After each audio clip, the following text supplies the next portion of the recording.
Halo teman-teman semuanya, balik lagi bareng gue Gadget, dimana lagi kalau bukan di channel Akar Tangka. Nah, kali ini gue mau ngebahas tentang bagaimana caranya mencari masalah penelitian. Nah, sebenarnya sih gue mau nge-share hasil riset gue pribadi dengan total sampling kurang representatif sih sebenarnya, cuma untuk di lingkungan gua rasa ini perlu gua share karena memang beberapa mahasiswa mahasiswi tiap tahun juga ada yang minta bantuan ke gua buat nyelesain skripsinya, bahkan yang tesis yang pasca sarjana. Tapi yang mau gue share ini adalah hasil penelitian terkhusus untuk mereka para peneliti pemula, dan ini tuh adalah sebuah cara atau metode di mana yang gue temukan itu kan kebanyakan orang-orang itu sulit untuk menemukan masalah penelitian sehingga eh, ya skripsinya itu terhambat. Nah, seperti itu. Gue mau nge-share hasil dari penerapan model yang gue terapkan kemarin ke beberapa mahasiswa-mahasiswi yang kebetulan bimbingan ke gue. Jadi dan lumayan cepatnya signifikan kalau menurut gua dari beberapa data, beberapa sampel yang gua ambil. Kemarin tuh ada sekitar 11 orangan ya. Cuma ya dan gua klasifikasi ya. Kebetulan kemarin itu kan mahasiswa-mahasiswinya itu berada di grade yang lumayan lah ya maksud gua. Nah, untuk teman-teman semuanya yang benar-benar pengen melakukan penelitian yang ideal ya, yang skripsi peneliti pemula khususnya. Nah, gue mau ngasih hasil riset gue ke lu semuanya. Tapi sebelum ke situ, teman-teman harus benar-benar memahami apa itu masalah dulu. Hmm, kemudian beberapa metode untuk membuat judul dari permasalahan yang dirumuskan sebelumnya. Nah, itu jadi modal juga sih sebenarnya, dan kebetulan beberapa mahasiswa-mahasiswi yang kemarin ke gua itu emang mereka itu aktif ya berargumentasi gitu bareng gua. Jadi gua juga baru udah beberapa tahun ini baru kemarin gue bikin penelitian seperti ini. Nah, maksud gua untuk bagaimana caranya teman-teman semuanya bisa belajar dan menerapkan pola atau model yang gua buat dari melalui penelitian ya, yang gua bikin berdasarkan hasil penelitian yang juga ilmiah. Nah, oke teman-teman, tapi sebelum ke sana ya, gue mau sedikit sebelum gue jelasin hasil penelitian yang gue bikin, gue mau sedikit jelaskan mengenai apa itu penelitian dan apa itu masalah. Bahwa penelitian adalah sebuah proses kegiatan mencari kebenaran terhadap suatu fenomena ataupun fakta yang terjadi dengan cara yang terstruktur dan sistematis. Masalah penelitian adalah pernyataan tentang bidang yang menjadi perhatian peneliti, berupa kondisi yang harus ditingkatkan kesulitan untuk dicarikan solusi dan pemecahannya, atau pertanyaan yang mengganggu yang ada dalam literatur ilmiah atau dalam teori. Jadi kita harus memang kita ini harus benar-benar membatasi dulu pikiran kita terkait pencarian masalah, agar kita tuh sebenarnya hidup ini kan masalah ya. Gue bisa seperti ini juga karena gue mendapatkan masalah. Kenapa sih mahasiswa-mahasiswi saat ini susah banget untuk mencari masalah? Nah, itu kan masalah juga ya maksud gue. Dan kebetulan beberapa tahun ini kan kita semua tahu bahwa kita dilanda pandemi global, jadi proses pendidikan juga benar-benar miris banget menurut gua. Cuma ya udahlah ya. Kemudian masalah yang benar-benar masalah itu masalah yang benar yang bisa dijadikan masalah penelitian itu adalah masalah yang sifatnya itu lebih ke batasan-batasan yang tadi gue sebut. Nah, dalam pengertian sebuah penelitian, mungkin diajarkan juga ya sebenarnya cara mencari masalah gitu. Nah, di sini juga gue sedikit merangkum dari beberapa ahli yang kemudian gue bikin jadi satu paragraf bahwa masalah penelitian dapat diperoleh melalui 3 cara, yaitu yang pertama evaluasi terhadap penyimpangan atau gap antara apa yang diharapkan dengan kenyataan. Jadi adanya kesenjangan antara fakta dan antara realitas dan keinginan, ya, harapan.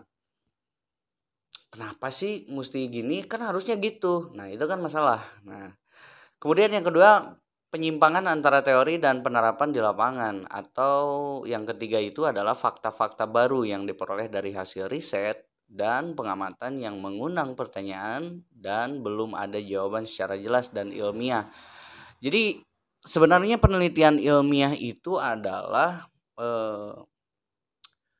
sejatinya itu dia itu hanya membuktikan kebenaran, membuktikan dugaan, ya. Jadi kita kan menduga sebenarnya para peneliti muda itu sebenarnya tuh kita kan tahu gitu. Kita membuat hipotesis atau jawaban sementara yang eh, kita buat dengan seluruh potensi yang ada di otak kita, seluruh literatur yang ada di otak kita curahkan dan kita ambil keputusan bahwa apabila seandainya ini diterapkan seperti ini, maka hasilnya akan seperti itu gitu misalkan.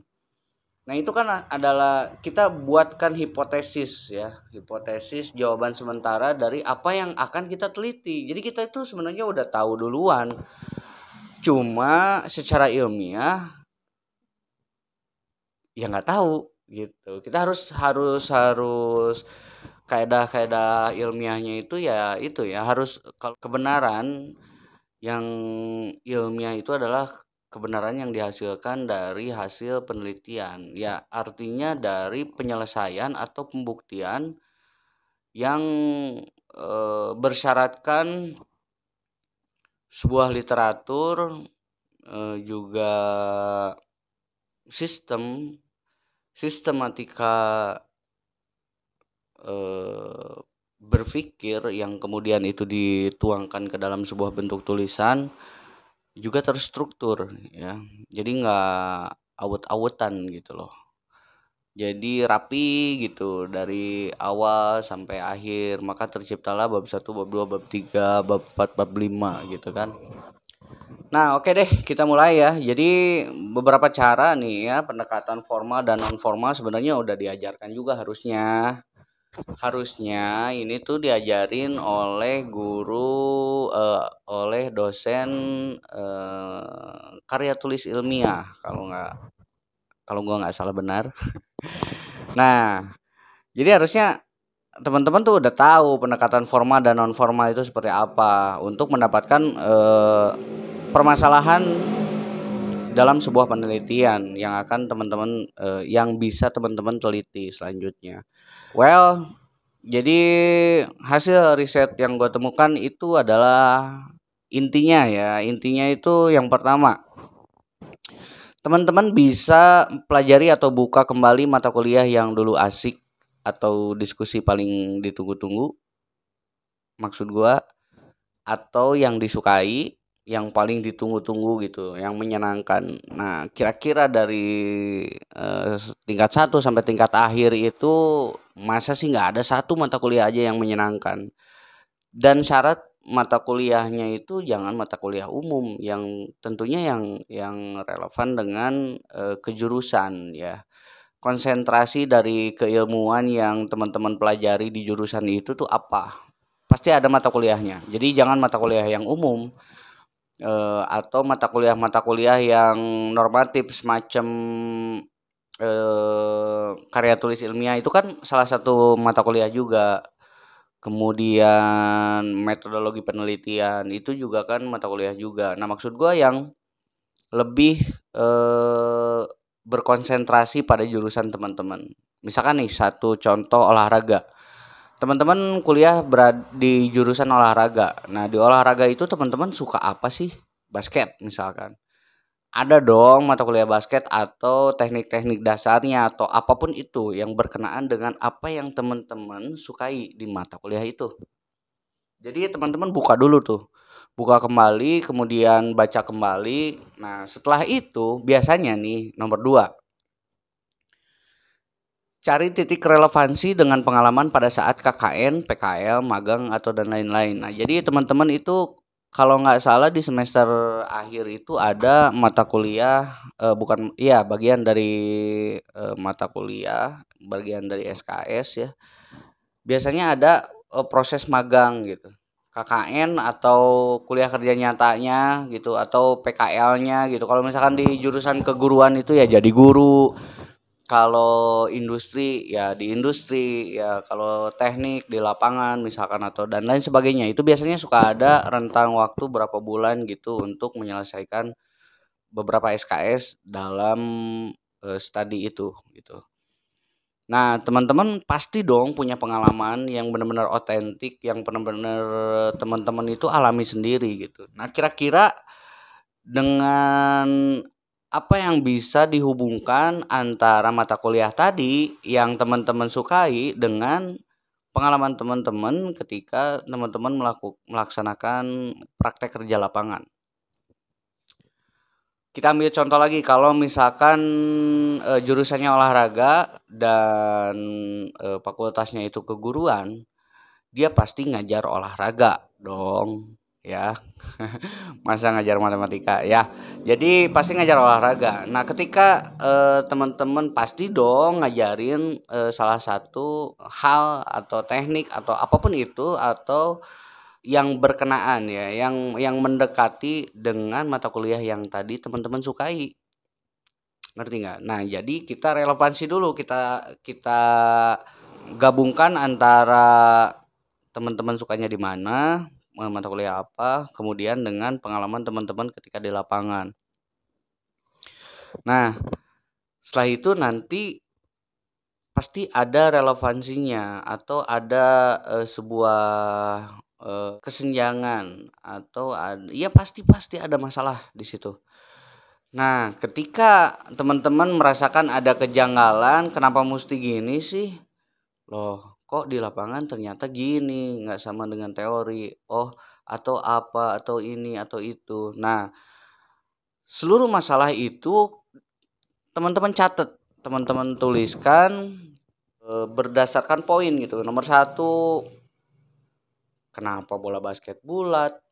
Nomor 2, kenapa lapangannya itu harus datar dan kotak? Nah, banyak lagi gitu dan itu teman-teman catat, teman-teman tuliskan. Nah, setelah itu mana nih dari permasalahan-permasalahan di lapangan itu yang teman-teman paling paling ingin gitu membuktikan bahwa dugaan teman-teman itu benar gitu. Misalkan ada kesenjangan antara, nah, kenapa lapangan kotak misalkan ya, atau hal-hal yang bersifat bukan ketentuan gitu. Itu kan ketentuan ya. Maksud gua yang misalkan passing ya, passing chest pass atau dari dada ke dada itu di bola basket eh harus gimana caranya biar kenceng sama kenceng itu cepat ya, cepat dan kuat gitu. Maka si pemain atau atlet harus dilatih dengan cara apa? Nah, kebetulan mata kuliah yang teman-teman sukai di beberapa semester ke belakang itu adalah mata kuliah pelatihan. Nah, ini kan relevan. Gimana kalau ini anak tangannya itu dipelintir?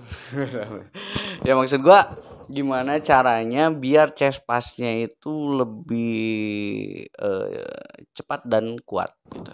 Apa nih yang harus dilatih dan model apa nih? Atau ada masalah ya teman-teman lebih tahu sebenarnya. Nah, setelah itu teman-teman beranggapan dong, kalau diginiin kayaknya bagus deh. Kalau latihannya dicelup-celup ke kolam, kayaknya chest pass-nya kuat dan cepat gitu. Nah, teman-teman itu kan berandai-andai ya, berhipotesis. Teman-teman tuh mengerahkan segala literatur, kemampuan nalar teman-teman untuk membuat sebuah jawaban yang sebenarnya benar juga gitu, diterima atau sama hasil diskusi sama rekan-rekan gitu. Tapi secara ilmiah belum terbukti. Nah, maka itu teman-teman bisa melakukan penelitian untuk membuktikan bahwa dugaan teman-teman itu atau jawaban sementara teman-teman itu memang benar. Gitu. Oke?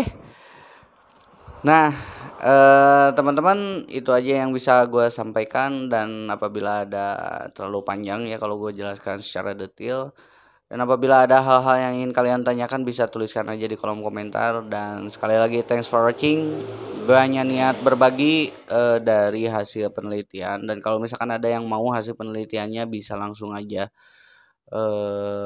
kontak gue, nanti gue kirim lewat email hasil penelitian gue. Oke? Jadi biar teman-teman semuanya bisa cepat menyelesaikan studi strata satunya ya, beresin skripsinya itu, jangan mentok terus-terusan melulu mikirin masalah. Padahal ya hidup itu udah masalah. Dan gue kemarin kebetulan, model penerapan belajar kayak gini gue terangkan seperti ini itu kebetulan berhasil. Nah gue nggak tahu di teman-teman semuanya berhasil apa enggak, tapi nggak mungkin juga gue intens dan terus-terusan gue jelasin di sini panjang banget dong berapa hari. Nah jadi teman-teman bisa tuliskan di kolom komentar apabila ada hal-hal yang ingin teman-teman tanyakan. Oke? So sekali lagi thanks for watching, semoga bermanfaat, dan gue Giyut. Jangan lupa like, comment, and share, dan subscribe YouTube ini. Oke?